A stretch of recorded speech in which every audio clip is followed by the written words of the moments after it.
Bienvenidos a este martes en Espíritu Canal, en el nombre del Padre, del Hijo y del Espíritu Santo. Amén. Te pedimos, Señor, que bendigas a todos los hermanos que se dedican a la industria del comercio, a todos los que hacen compraventas de productos que nos alimentan, o de bienes y servicios, que todo sea en la honestidad, en el trabajo correcto, la protección y bendición, para que sigamos progresando, saliendo adelante. Ayúdanos, Señor, a que se mueva la economía, que nuestro México crezca de una manera adecuada. En el nombre del Padre, del Hijo y del Espíritu Santo. Amén. Yo soy el Padre Jorge Arturo Moreno. Gracias por estar conmigo en Espíritu Canal. Comenzamos.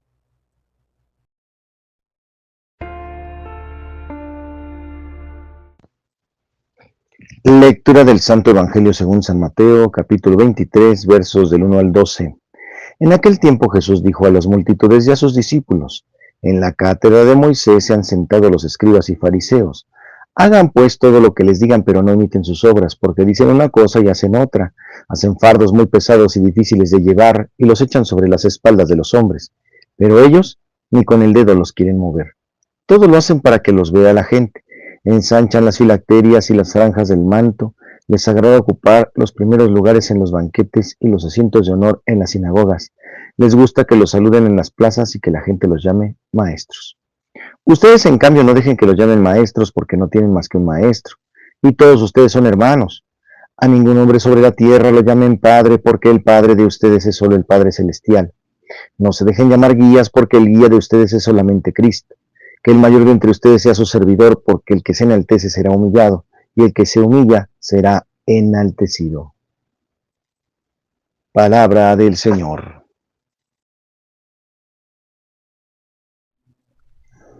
En el Evangelio de hoy, un defecto frecuente en los que tienen una autoridad, tanto autoridad civil como eclesiástica, es el de exigir de las otras cosas también justas, pero que ellos no ponen en práctica en primera persona.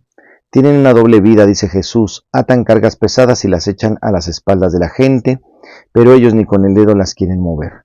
Esta actitud es un mal ejercicio de la autoridad que, sin embargo, debería tener su primera fuerza precisamente en el buen ejemplo. La autoridad nace del buen ejemplo para ayudar a los otros a practicar lo que es justo y necesario, sosteniéndoles en las pruebas que se encuentran en el camino del bien. La autoridad es una ayuda, pero si está mal ejercida, se convierte en opresiva, no deja crecer a las personas y crea un clima de desconfianza y hostilidad, y lleva también a la corrupción. Nosotros, discípulos de Jesús, no debemos buscar títulos de honor, de autoridad o de supremacía. Si hemos recibido cualidades del Padre Celeste, debemos ponerlas al servicio de los hermanos y no aprovecharnos para nuestra satisfacción e interés personal.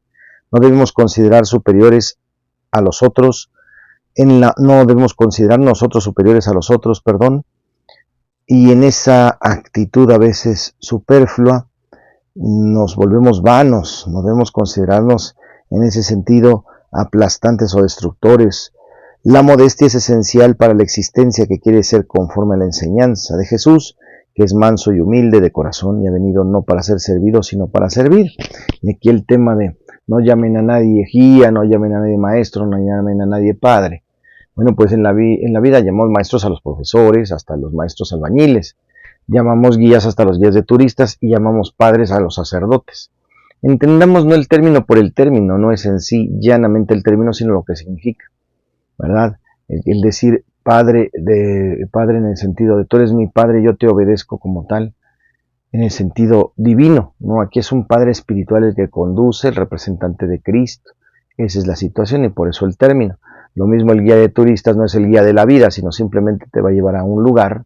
Y el maestro, ¿verdad? Sabemos, es Jesús, quien nos enseña cómo vivir. Ahí la diferencia entre profesor y maestro. Profesor es el que tiene una profesión, y maestro es el que vive contigo y te enseña cómo vivir.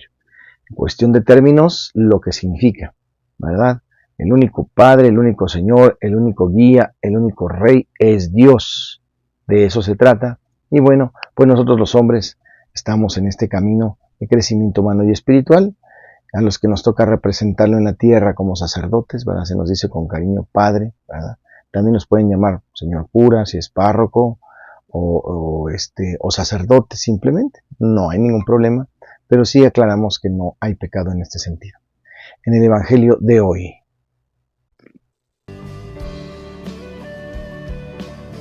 En el tema de hoy, ¿es cierto que la vida humana inicia desde la fecundación? La pregunta es de cajón. En efecto, el drama humano del aborto es moralmente inaceptable. Exactamente ¿por qué?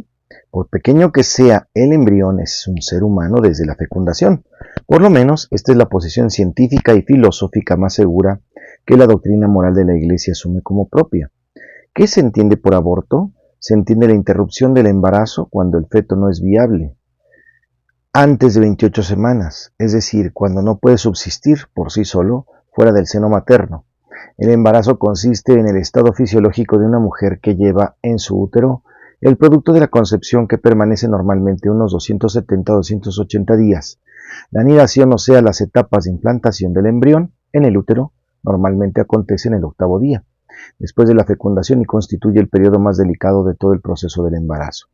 La definición del aborto nos permite amplificar su horizonte, que abarcará, por tanto, no tanto el tema de la interrupción, porque una interrupción quiere decir volver a retomar, más bien vamos a decir una conclusión, una determinación, un cese, un final.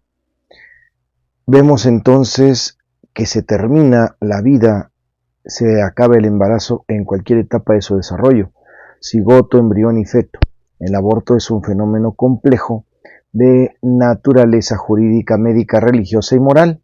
Hoy no se plantea como simple instrumento de eliminación de una fecundidad no deseada, sino como expresión del derecho de la mujer de disponer arbitrariamente de su cuerpo, como si se tratara de un objeto más y no del soporte del espíritu con el que es y somos personas. En varios países además se promueve el aborto como método de control demográfico y fenómeno de salud reproductiva. Prueba de ello es la liberación legislativa en México del aborto como acción de promoción de salud reproductiva y de defensa de supuestos derechos sexuales. Los legisladores lo lograron alterando el concepto de embarazo, que según ellos viene a ser el proceso de la reproducción humana que comienza con la implantación del embrión en el revestimiento del útero y finaliza con el parto o con un aborto.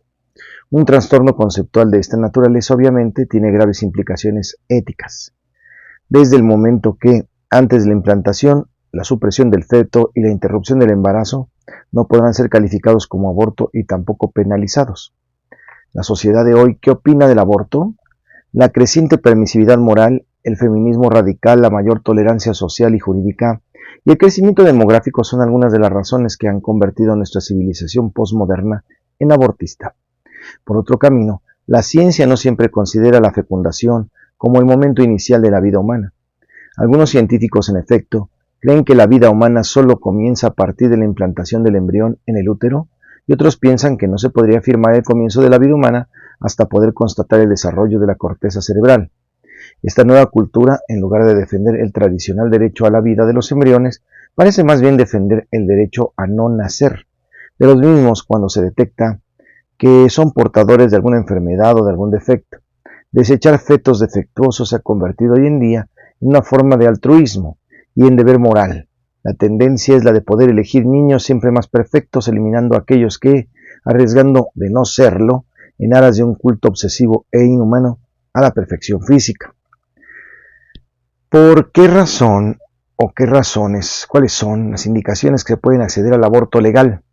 De arranque distinguimos primero los dos tipos de aborto y enseguida las indicaciones para poder proceder en relación a su tipología.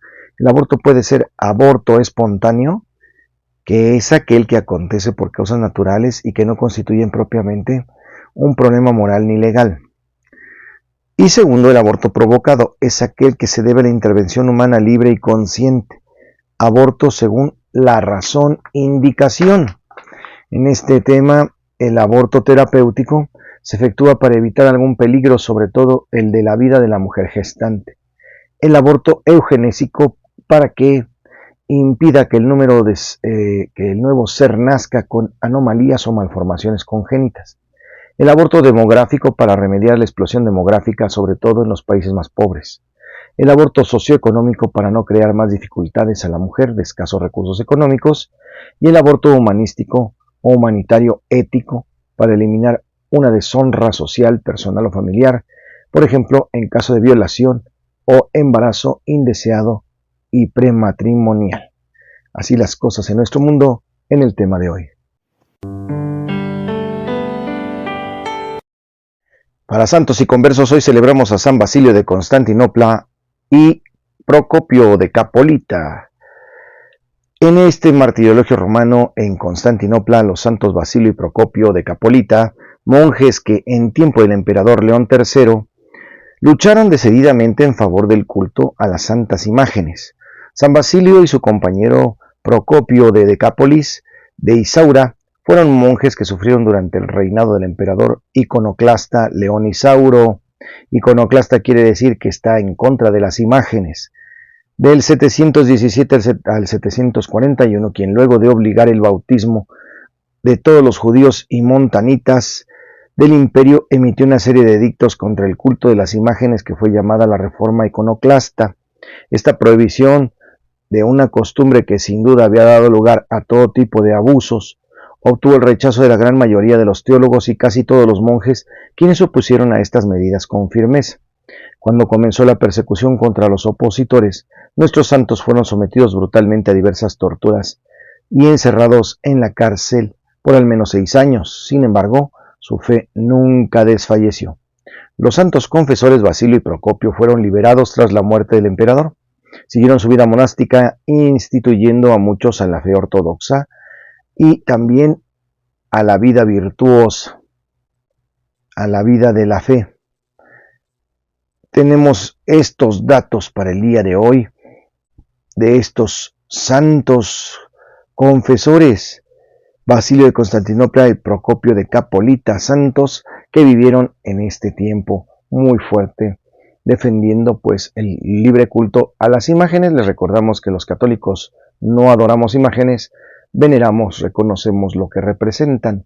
No adoramos la piedra o el papel o la paja o el vidrio, la pasta de lo que esté hecho de la imagen, sino lo que representa es una imagen que Dios también pidió hacer imágenes, sabemos en el Antiguo Testamento, los angelitos en el Arca de la Alianza y la serpiente enredada en el bastón de Moisés como signo de sanación. Por lo tanto, Dios no condena las imágenes, sí las pide, pero por otro lado, lo que condena es la idolatría, que veamos las cosas por el material o los dioses que hoy permean nuestra realidad humana en los vicios y en los excesos. En Santos y Conversos.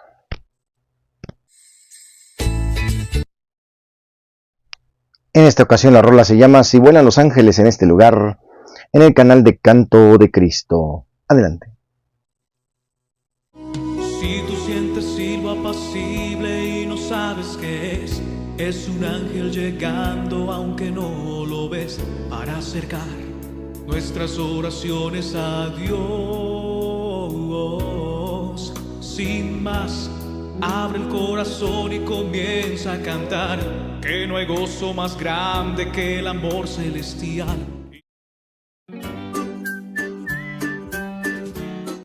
En el chiste, la maestra con los niños en la escuela, la tarea es, díganme ustedes una palabra con hiper, que comience con hiper o que tenga hiper en su palabra. Y pues ahí estaba Pepito, ¿verdad? Siempre distraído. Está bien, comienzo por los más inteligentes. A ver, Lupita. Hipertensión, maestra. Muy bien, hipertensión, muy bien. A ver, Carlitos. Carlitos dice, hiperdulía. Hiperdulía también existe, muy bien. A ver, Juanito dice, hipérbole. Muy bien, hipérbole. A ver, Pepito. Farmacia. ¿Cómo farmacia si farmacia no tiene hiper? ¿Cómo no es farmacia? Y perfumería.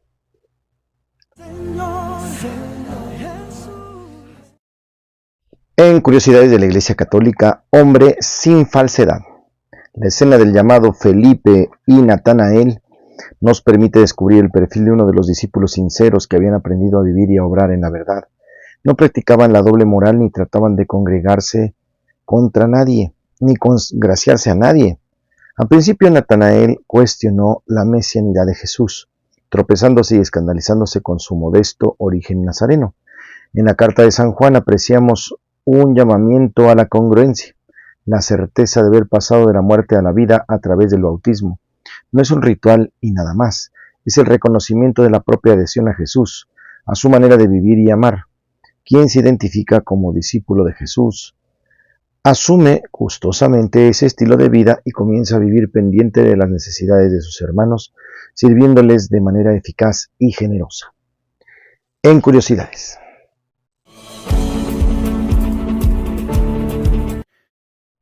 En la buena onda se acerca el cursillo de mujeres del 7 al 10 de marzo. No se olviden que con tiempo se tiene que acomodar la agenda y obviamente preparar maletas y todo lo demás, llenar su solicitud para que puedan participar todas nuestras hermanas que quieran vivir esta experiencia maravillosa. Favor de solicitar la solicitud con su servidor para que puedan ser invitados, ser aceptados en este cursillo, en este movimiento hermoso, este retiro que marca la vida, la existencia de todo ser humano, que les recuerdo siempre, el retiro no depende de quien lo da, sino de quien lo recibe. Con la apertura que tiene, entonces sí va a trascender. Gracias a todos los hermanos de Ultrella, gracias a todos los que están preparando la Ultrella Nacional, gracias a todas las vocalías, a todos los presidentes, en fin, a los hermanos que están trabajando con fuerza, con amor, con honestidad en este movimiento. Les otorgamos la bendición para este video y gracias por estar con nosotros. No se olviden de darle like, compartan este video y suscríbanse. El Señor les guarda, les protege, les bendiga, haga resplandecer su rostro sobre ustedes y les conceda la paz. Que les bendiga el Padre, el Hijo y el Espíritu Santo, permanezca en ustedes y que el manto de Santa María los cubra. Hasta mañana miércoles. Bendiciones desde Santa Lucía.